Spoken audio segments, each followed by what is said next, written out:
हाय दोस्तों, आप सब जुड़े हुए मेरे साथ। कल हमने भूगोल में फर्स्ट लेक्चर लिया था, जिसमें मैंने आपको भूगोल का अर्थ, उसकी परिभाषा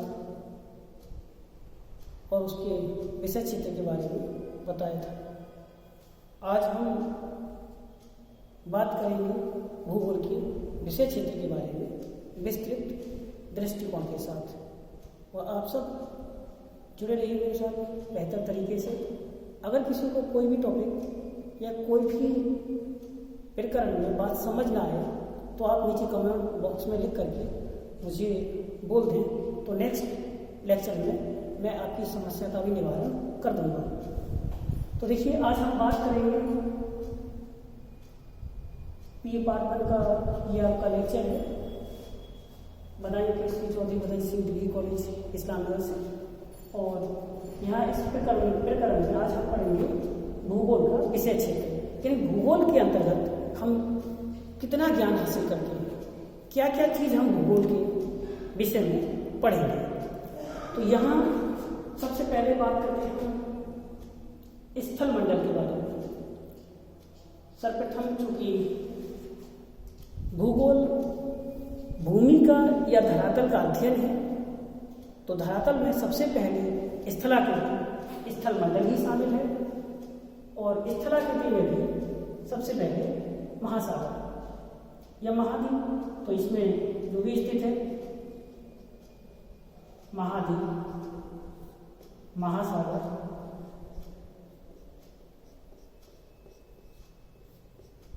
इसके बाद इन महाद्वीपों में भी कितने देश हैं उन सबका स्टडी, उनकी धरातलीय स्वरूप, उनका संरचना, उनका उच्चावच किस प्रकार का है।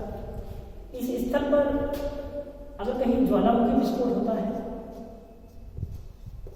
तो ज्वालामुखी विस्फोट के बारे में, अगर कहीं भूकंप आता है तो भूकंप के बारे में, इसके अलावा धरातलीय उच्चावच, धरातल की बनावट किस प्रकार की है, धरातलीय उच्चावच का मतलब धरातल का ऊंचा नीचा होना, धरातल का बनावट, तो धरातलीय उच्चावच,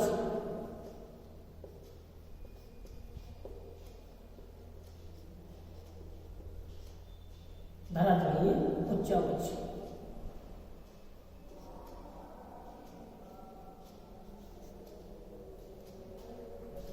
इसके बाद फिर धरातलीय उच्चावच में भी कोई क्षेत्र मैदानी है तो हम मैदान के बारे में बात करेंगे। अगर कोई पर्वतीय क्षेत्र है तो पर्वतीय क्षेत्र के बारे में बात करेंगे, लेकिन ये सब हम स्थल मंडल के अंतर्गत ही पढ़ेंगे। अगर कोई क्षेत्र तटीय क्षेत्र है तो तटीय क्षेत्र के बारे में बात करेंगे।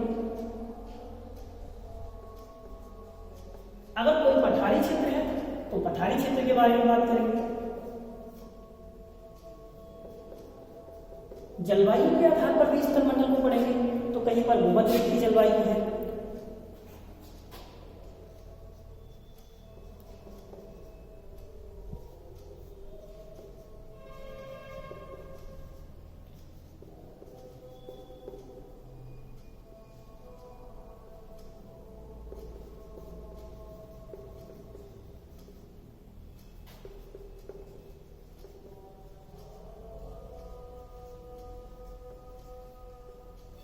यहाँ पर हम जलवायु संबंधी विविधताओं का अध्ययन भी करेंगे।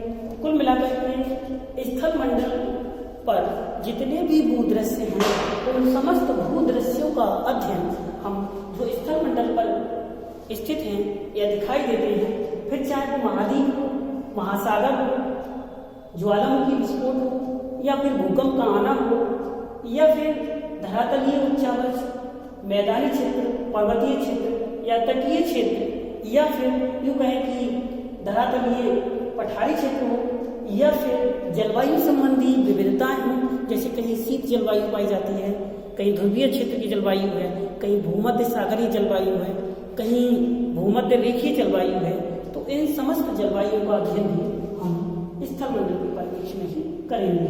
लेकिन तब जब धरातल पर, चूंकि धरातल पर प्रभाव डालती है, तो इसलिए स्थल मंडल से रिलेटेड, या मान लीजिए ये भी आ सकता है कि मैदान की संरचना, मैदान का निर्माण किस प्रकार से हुआ, या इसमें पर्वतों का निर्माण किस प्रकार से हुआ, इसके निर्माण से लेकर के इसकी वर्तमान स्थिति और इसकी भूतकालीन स्थिति समस्त अध्ययन स्थल मंडल का इसके अंतर्गत किया जाता है।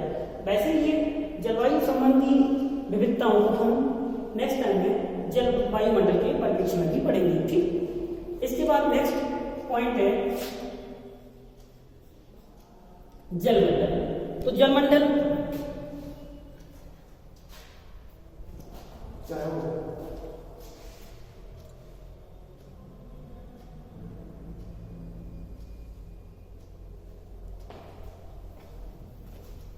तो देखिए बात कर रहे थे जलमंडल की। तो जलमंडल में जल धरातल पर जो भी स्थल आकृति है या धरातल पर जितने भी धरातल पर पृथ्वी की सतह पर जो जल राशियां हैं, धरातल पर स्थित जल राशियां,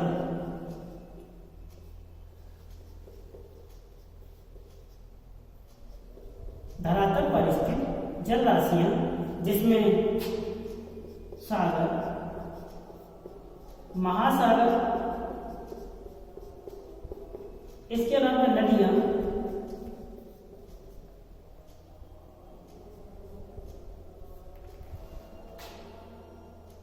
तालाब, झील, भूमिगत जल,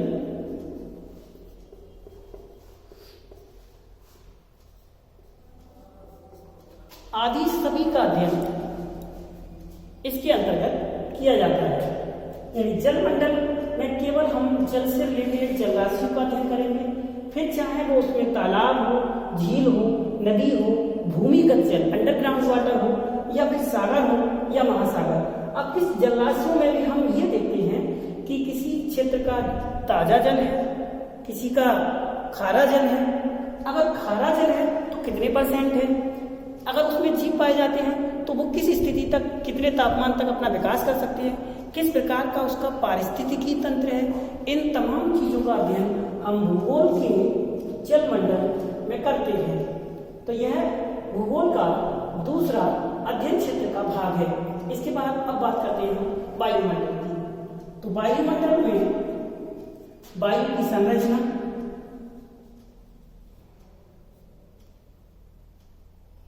वायुमंडल की संरचना,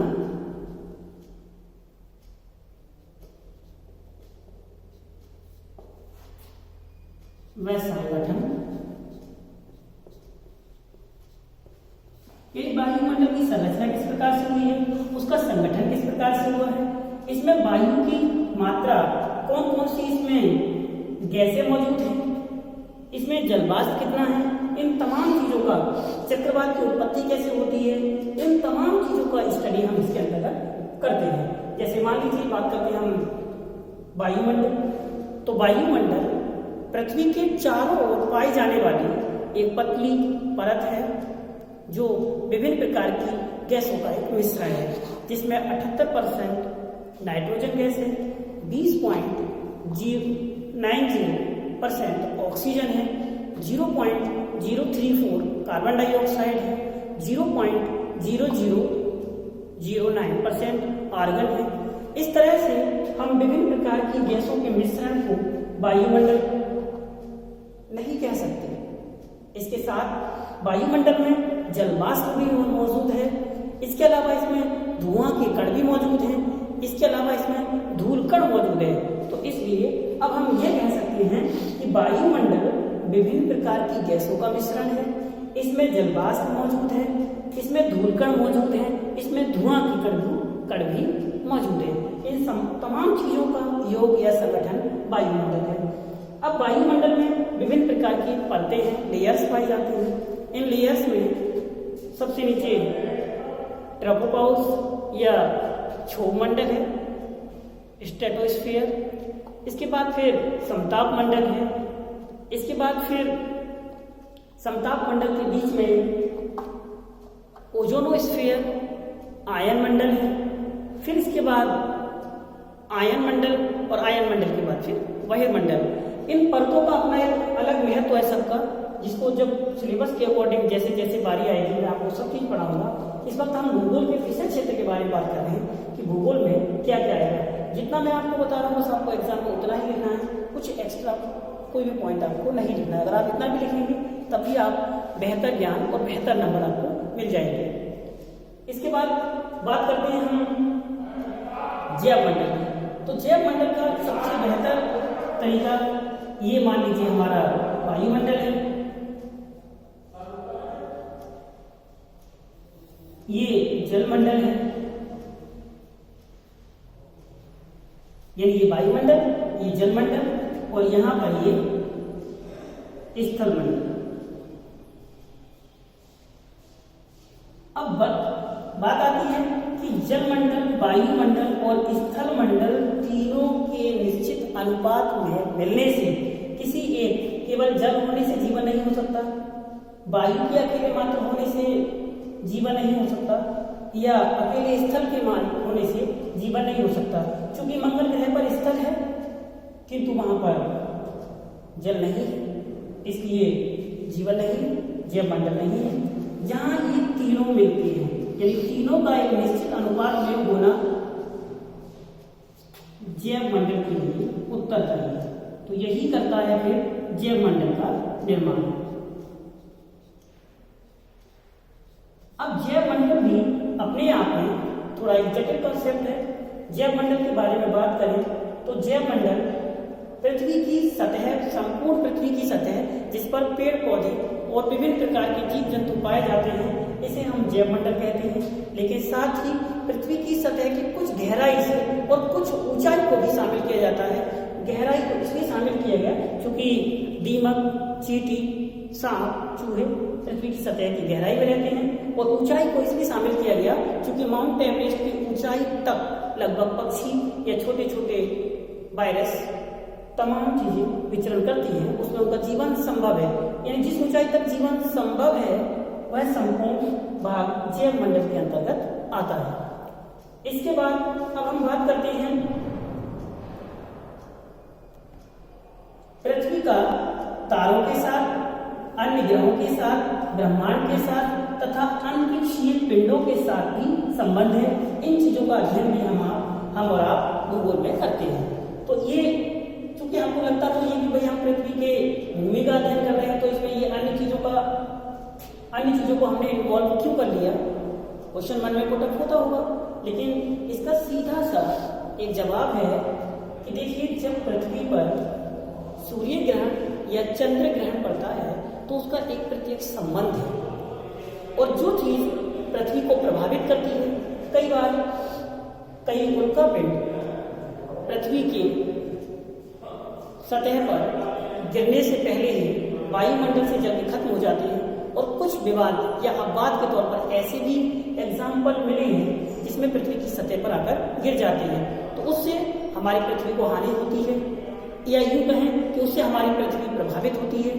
तो इस तरह से यदि हम तारों के बारे में बात करें तो सूरज पर कई बार काले धब्बे दिखाई देते हैं, ब्लैक स्पॉट्स, जिससे सूरज की जो रोशनी है पृथ्वी पर जितने परसेंट आती है उसमें कमी आ जाती है।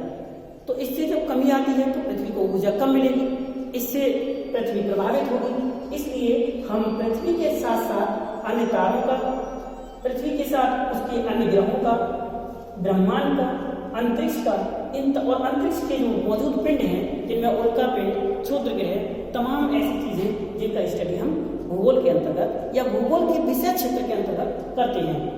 तो मैं उम्मीद करता हूं दोस्तों कि ये बात आपको बेहतर तरीके से समझ आ गई होगी। अगर इससे रिलेटेड फिर भी कोई समस्या है तो आप कमेंट बॉक्स में मुझसे पूछ सकते हैं, मैं आपका जवाब नेक्स्ट क्लास में या नेक्स्ट लेक्चर में दे दूंगा। ये आज आपका सेकंड क्लास था ज्योग्राफी का।